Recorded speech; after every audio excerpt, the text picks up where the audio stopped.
Hello दोस्तों, मैं सजन शाह आप सभी का स्टार्टअप स्टडी एकेडमी के यूट्यूब चैनल में बहुत बहुत स्वागत करता हूं।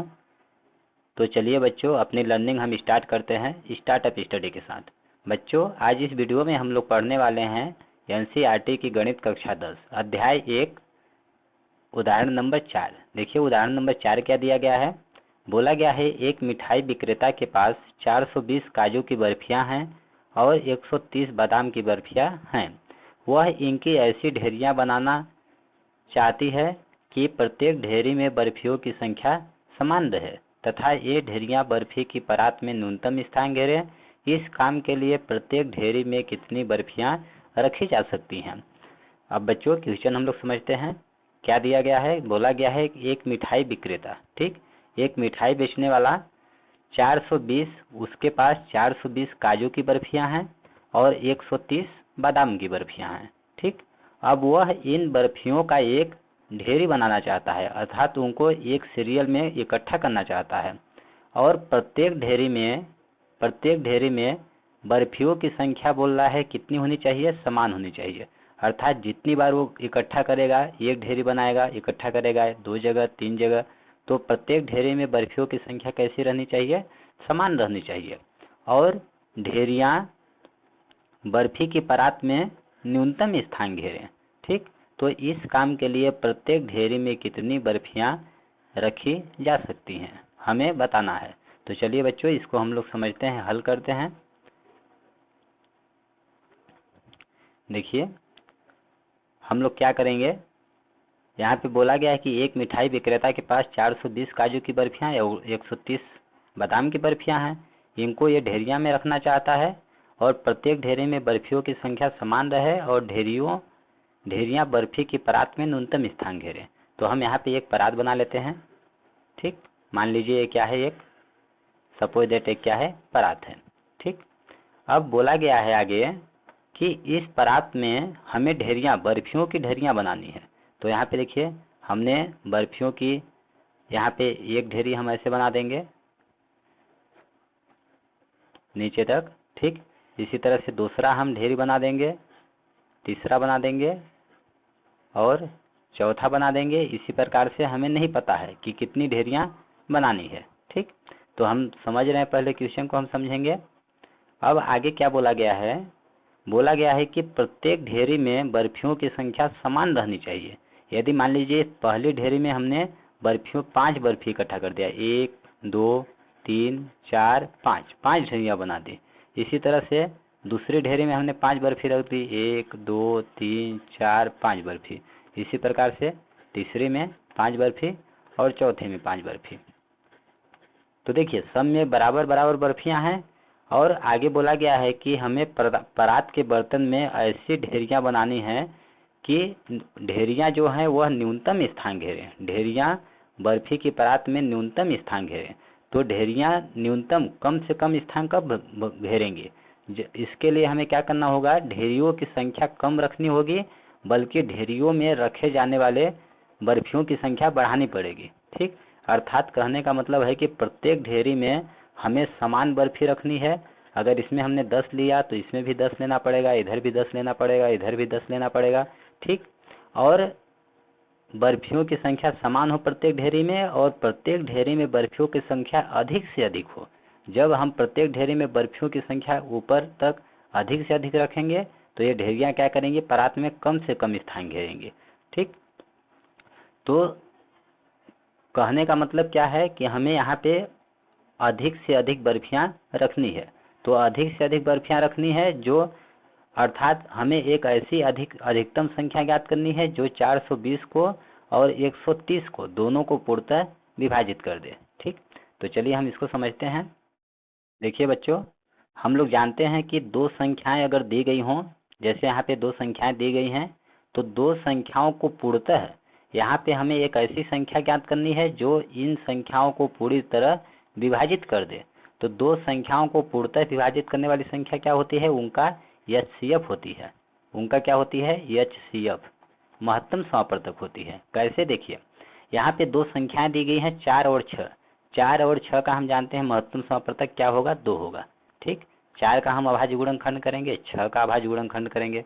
4 का अभाज्य गुणनखंड 2 गुणे 2 होगा, 6 का अभाज्य गुणनखंड 2 गुणे 3 होगा। अब महत्तम समापवर्तक क्या होता है, जो दोनों में उभयनिष्ठ हो, कॉमन हो, तो 2 क्या है, कॉमन है। इस प्रकार से इनका महत्तम समापवर्तक 2 होगा।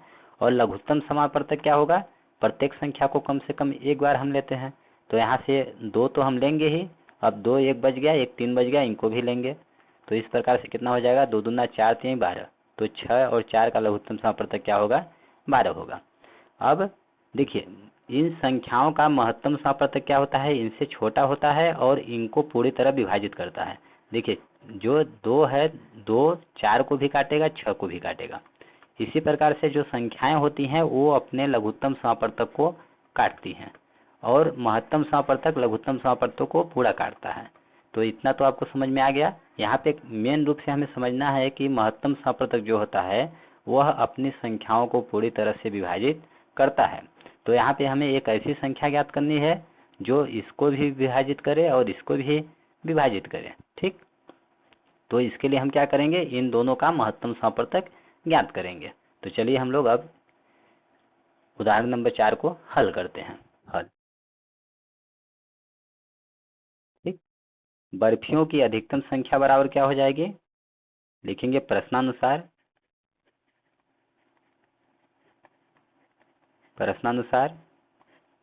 ढेरी में, प्रत्येक ढेरी में बर्फियों की संख्या बराबर क्या हो जाएगी, बराबर हो जाएगी संख्या 420 और 130 का महत्तम समापवर्तक HCF, ठीक। तो चलिए अब यूक्लिड विभाजन एल्गोरिथम का प्रयोग करके हम 420 और 130 का महत्तम समापवर्तक ज्ञात करेंगे। तो यहाँ पे लिखेंगे हम अब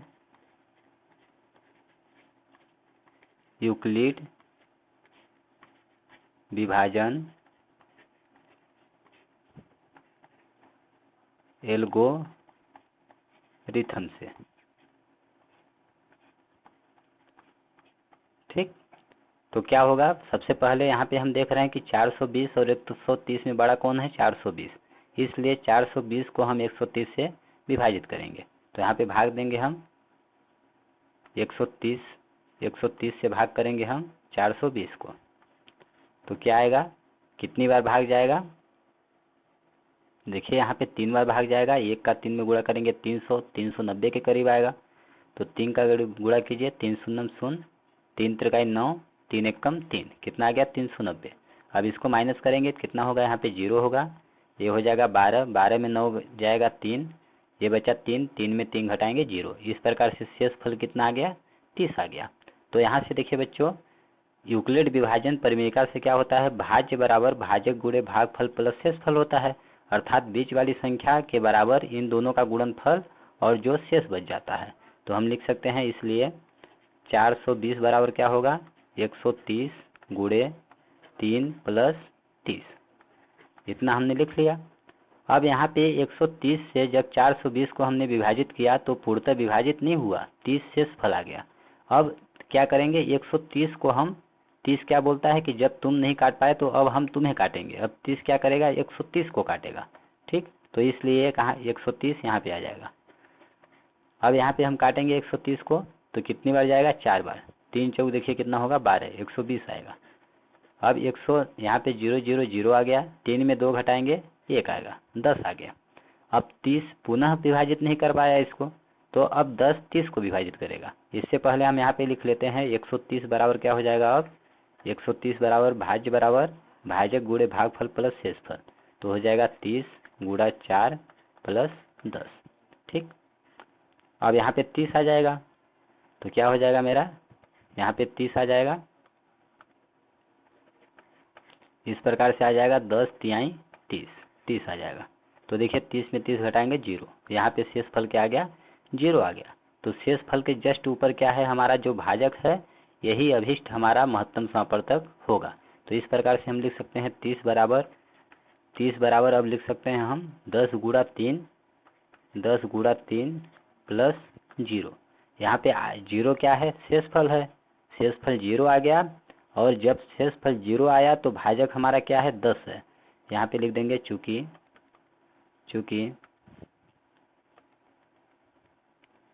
यहाँ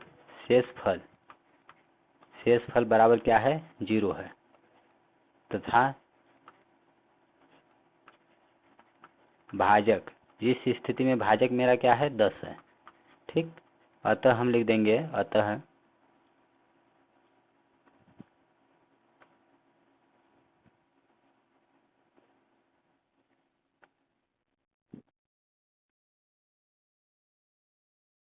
आपको लिख देना है यहाँ पे, अतः प्रत्येक ढेरे में बर्फियों की अधिकतम संख्या बराबर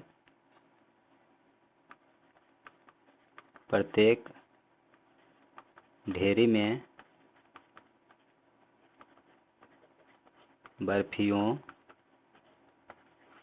की अधिकतम संख्या कितना होगी, 10 होगी, क्योंकि 420 और 130 का महत्तम समप्रतक क्या है, 10 है। तो बराबर लिख देंगे 10 होगी। ये हो जाएगा हमारा आंसर।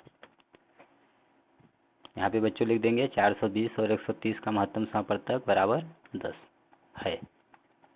ठीक, इस प्रकार से प्रत्येक ढेरी में बर्फियों की संख्या क्या होगी, 10 होगी। यह आंसर हो गया। अगला बच्चों दिया गया है प्रश्नावली। अब हम लोग पढ़ेंगे प्रश्नावली 1.1। क्वेश्चन नंबर 1 देखिए क्या दिया गया है, निम्नलिखित संख्याओं का एचसीएफ ज्ञात करने के लिए यूक्लिड विभाजन एल्गोरिथ्म का प्रयोग कीजिए। यहाँ पे नीचे हमें कुछ संख्याएं दी गई हैं और इनका महत्तम समप्रतक हमें ज्ञात करना है। किसकी मदद से, यूक्लिड विभाजन एल्गोरिथ्म का प्रयोग करके इनका महत्तम समप्रतक हमें ज्ञात करना है। तो चलिए बच्चों हल करते हैं हम लोग, ये हल। ठीक, क्या दिया गया है, यहाँ पे पहला नंबर हमें दिया गया है 135 और 225 का एचसीएफ ज्ञात कीजिए, महत्तम समप्रतक ज्ञात करना है। ठीक, तो 125, 135 और 225 में बड़ा कौन है, 225 बड़ा है, इसलिए 135 से हम क्या करेंगे, 225 को भाग करेंगे। अब यहाँ पे भाग कीजिए, 225 को हम भाग करेंगे 135 से, तो कितनी बार जाएगा, 135 दूना 270 अधिक हो जाएगा, एक बार जाएगा 135। तो घटाएंगे कितना आ जाएगा, 5 में 5 गया 0, यहाँ पे 2 में 3 नहीं घटेगा, एक उधार लेगा 12 हो जाएगा, 12 में 9 घटाएंगे कितना आ जाएगा, 12 में 3 घटाएंगे 9 आ जाएगा। ठीक, 90 आ गया। अब क्या करेंगे, 135 देखिए 225 को विभाजित पूर्णतः नहीं कर पाया, यहाँ 90 क्या बच गया, शेषफल बच गया। तो 90 से अब हम 135 को काटेंगे। अब 135 कहाँ पे आ जाएगा, यहाँ पे आ जाएगा, इस प्रकार से यहाँ पे आ जाएगा 135। ठीक, अब 135 को हम 90 से विभाजित करेंगे, तो 90 का ऐसा टेबल पढ़ेंगे 135 से अधिक ना हो, तो एक बार जाएगा 90, एक कम 90। अब घटाएंगे कितना गया, 5 और 13 में 9 घटाएंगे 4 आएगा। अब देखिए पुनः शेषफल बच गया। हम यह क्रिया तब तक करेंगे जब तक कि शेषफल 0 ना हो जाए। अब 45 से हम किसको विभाजित करेंगे, 90 को। अब 90 कहाँ आ जाएगा, यहाँ आ जाएगा। ठीक, इस प्रकार से हम लिख देंगे यहाँ पे अब 90। अब 45 का ऐसा पढ़ा पढ़िए 90 से अधिक ना हो, तो 45 दूना 2 बार जाएगा, 45 दूना कितना होता है, 90। इस प्रकार से 90 में 90 घटाएंगे कितना आ गया, 0 आ गया। यहाँ देखिए शेषफल क्या है, 0 है, शेष क्या आ गया, 0 आ गया। तो अब हमें 135 और 225 का महत्तम समप्रतक ज्ञात करना है। तो हम क्या करेंगे, 135 और 225 में यूक्लिड विभाजन एल्गोरिथम का प्रयोग करेंगे। हम लिखेंगे यूक्लिड विभाजन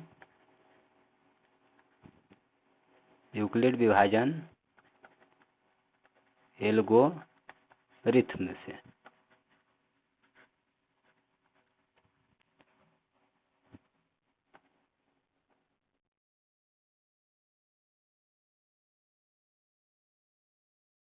यूक्लिड विभाजन एल्गोरिथ्म से। अब देखिए बच्चों, हम जानते हैं कि यूक्लिड विभाजन एल्गोरिथ्म क्या होता है।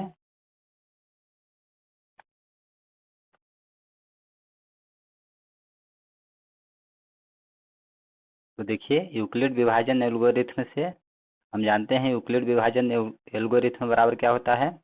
हम लिख सकते हैं ए बराबर बी क्यू प्लस आर, ठीक। जहाँ अर्थात मतलब क्या हुआ इसका कि भाज्य बराबर भाजक गुणा भागफल प्लस शेषफल, ठीक। शेषफल ये क्या है, भाज्य है, बी क्या है, भाजक है, क्यों भागफल है तथा आर क्या है, शेषफल है। अब इसके आधार पे हम इनको इन संख्याओं को इनका चरण बनाएंगे। तो चलिए हम लोग 135 दिया गया है। देखिए 135 से हमने 225 को विभाजित किया तो भागफल 1 आया और शेषफल कितना 90 आया। तो इस प्रकार से भाज्य बराबर 225 यहाँ पे क्या हुआ, भाज्य हुआ। जिस संख्या से हम भाग देते हैं उसे क्या बोलते हैं, भाजक बोलते हैं, ठीक। देखिए इसको हम लोग क्या बोलेंगे, भागफल। और जो नीचे बच जाता है उसको क्या बोलते हैं, शेषफल। और जिस संख्या को हम भाग करते हैं उसको बोलते हैं भाज्य।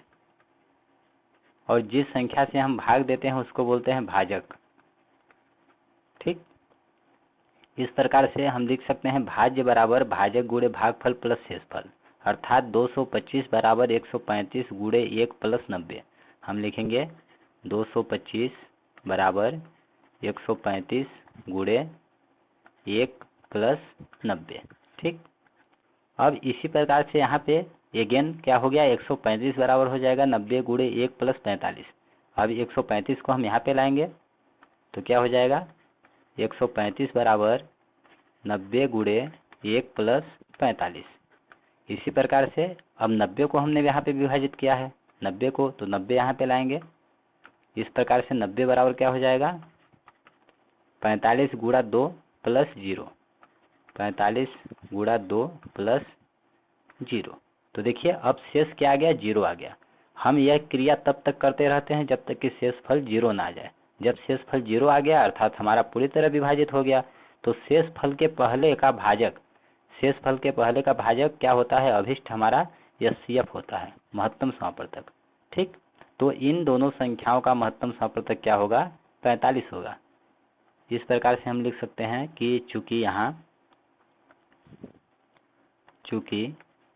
यहाँ शेषफल बराबर 0 आ गया, ठीक। तथा जब शेषफल 0 आया तब हमारा भाजक क्या है, 45। भाजक क्या है, 45 है, ठीक। तो हम लिख देंगे अतः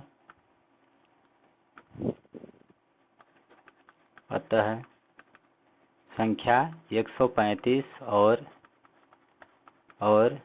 225 का एचसीएफ महत्तम समापवर्तक क्या होगा, बराबर 45 होगा। यह हो जाएगा हमारा आंसर। तो इस तरह से बच्चों दो संख्याओं का यूक्लिड विभाजन एल्गोरिथ्म की मदद से हम लोग एचसीएफ ज्ञात करते हैं। इसी प्रकार से दूसरा और तीसरा नंबर हल करेंगे। हल देखिए दूसरा नंबर हमें क्या दिया गया है, 196 और 38,220 का एचसीएफ ज्ञात करना है, ठीक। तो हम यहाँ पे देख रहे हैं कि चूंकि 196 और 38,220 में बड़ा कौन है, 38,220। तो हम 196 से क्या करेंगे, इसको भाग करेंगे। तो चलिए हम भाग करते हैं, 196 से भाग करेंगे 38,220 को। तो देखिए क्या आता है, 196। अब यहाँ पे 3, एक अंक छोटा पड़ेगा, 2 अंक लेंगे, ये भी छोटा पड़ेगा, 3 अंक लेंगे, 382। अब 382 लेंगे तो 196 दूना इससे अधिक हो जाएगा, एक बार भाग जाएगा तो लिखेंगे 1। अब ये आ जाएगा 196। अब यहाँ पे माइनस करेंगे तो क्या होगा, ये देखिए यहाँ पे हो गया 12, 12 में 6 जाएगा 6, ये बचा 7, एक हासिल लेगा तो हो जाएगा 17, 17 में 9 घटाएंगे 8 आएगा। अब ये बचा 2, 2 में 1 घटाएंगे 1 आ गया। इस प्रकार से 186 आ गया। अब देखिए 2 बचा है, यहाँ पे 2 उतर जाएगा, अब 196 से हमें 1800 1862 को विभाजित करना है। तो कितने टाइम जाएगा? यहाँ पे 18 है, 1 नमा 18। देखिए 9 टाइम हम देखते हैं कितना आता है।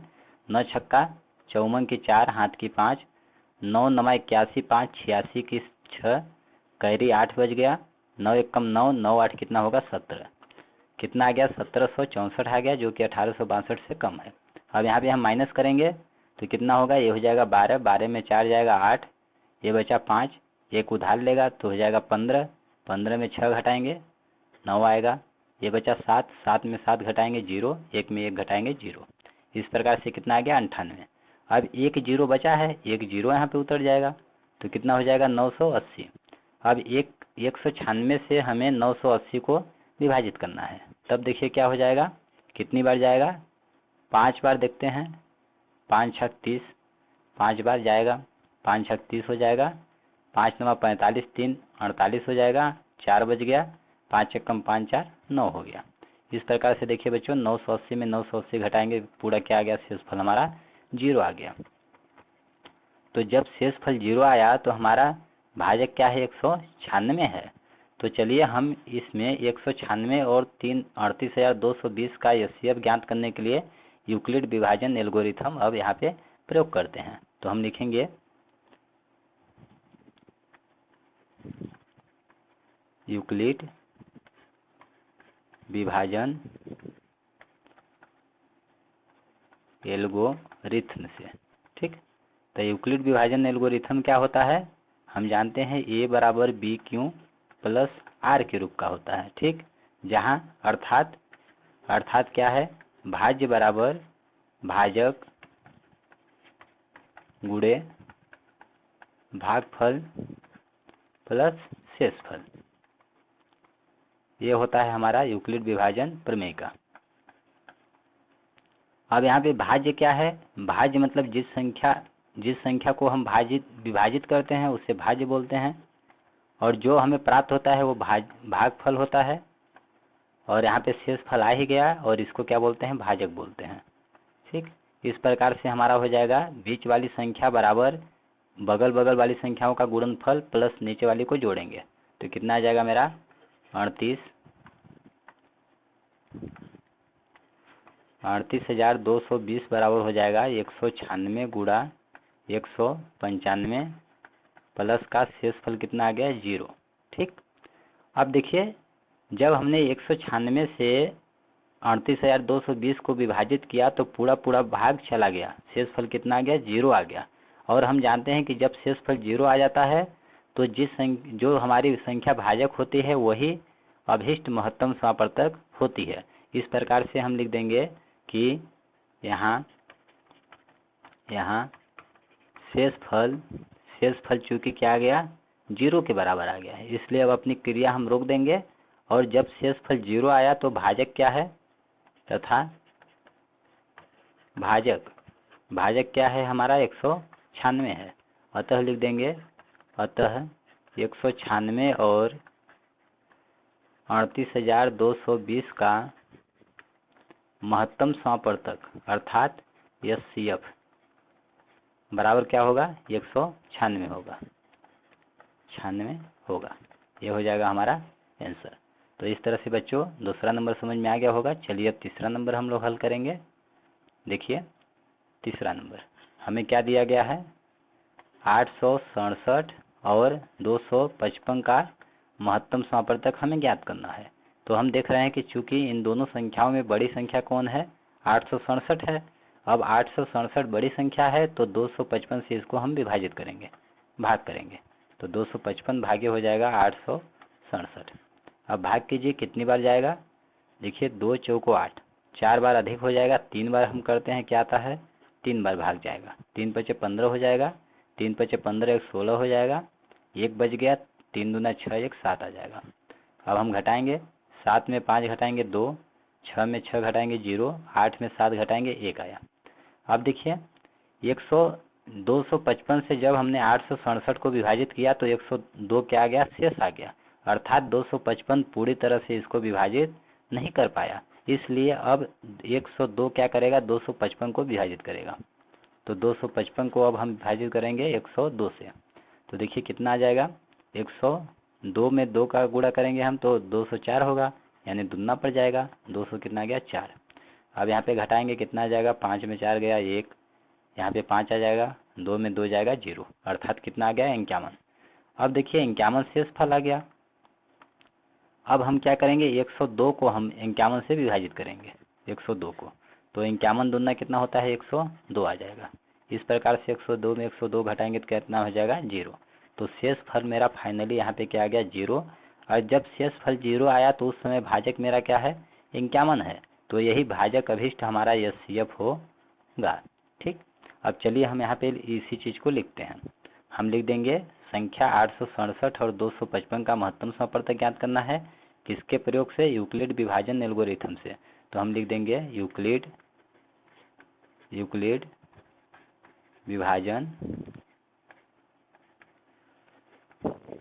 एल्गोरिथम से। ठीक, यूक्लिड विभाजन एल्गोरिथम क्या होता है, A बराबर BQ प्लस R के रूप का होता है। अर्थात मतलब क्या है, इसका मतलब है कि भाज्य बराबर भाजक गुणे भागफल प्लस शेषफल। ठीक, अब देखिए हम इन मानों को यहाँ पे रखते हैं। हमारा यहाँ पे भाज्य क्या है, भाज्य बराबर 867 है, बीच वाली संख्या 867 बराबर 867 किसके बराबर हो जाएगा, भाजक गुणे भागफल, अर्थात इस साइड की संख्या और इस साइड की संख्या। तो हम लिख देंगे 255 गुणा 3 प्लस, जब 255 से हमने इसको भाग किया तो शेषफल क्या आया 102 आया, तो प्लस शेषफल हो जाएगा 102। ठीक, अब इसी प्रकार से हमने 102 को 255 से 102 से 255 को विभाजित किया है, तो भागफल 2 आया, 51 क्या आया, शेषफल आया। तो हम लिख सकते हैं 255 बराबर 102 गुणे 2 प्लस 51। अब हम लिखेंगे 255 बराबर, 255 को लिखेंगे 255 बराबर क्या आ गया 102 गुणा 2 प्लस 51। अब देखिए 102 बराबर क्या आ जाएगा हमारा 51 गुणे 2 प्लस 0। तो हम लिख देंगे 102 बराबर 51 गुणे 2 प्लस 0। अब देखिए यहाँ पर शेषफल क्या आ गया 0 आ गया, तो हम लिख देंगे यहाँ शेषफल बराबर क्या है 0 है, तथा जब शेषफल 0 है तो हमारा भाजक क्या है 51, भाजक क्या है बराबर 51 है। ठीक, अतः लिख देंगे, अतः संख्या 867 और 255 का महत्तम समापवर्तक अर्थात HCF बराबर क्या होगा 51 होगा। ये हो जाएगा हमारा आंसर। तो इस प्रकार से बच्चों क्वेश्चन नंबर 1 हो गया। अब हम लोग, आई होप बच्चों क्वेश्चन नंबर 1 आप लोगों को अच्छी तरह से समझ में आ गया होगा। यदि किसी भी टॉपिक में कोई भी कंफ्यूजन है तो कमेंट बॉक्स में लिख कर पूछ सकते हैं, हम आपके प्रश्नों का अवश्य रिप्लाई देंगे। अब इसके आगे के प्रश्नों का हम नेक्स्ट वीडियो में अध्ययन करेंगे, जिसका लिंक इस वीडियो के डिस्क्रिप्शन में आपको मिल जाएगा, तो आप एक बार अवश्य देखें। धन्यवाद दोस्तों, जय हिंद जय भारत।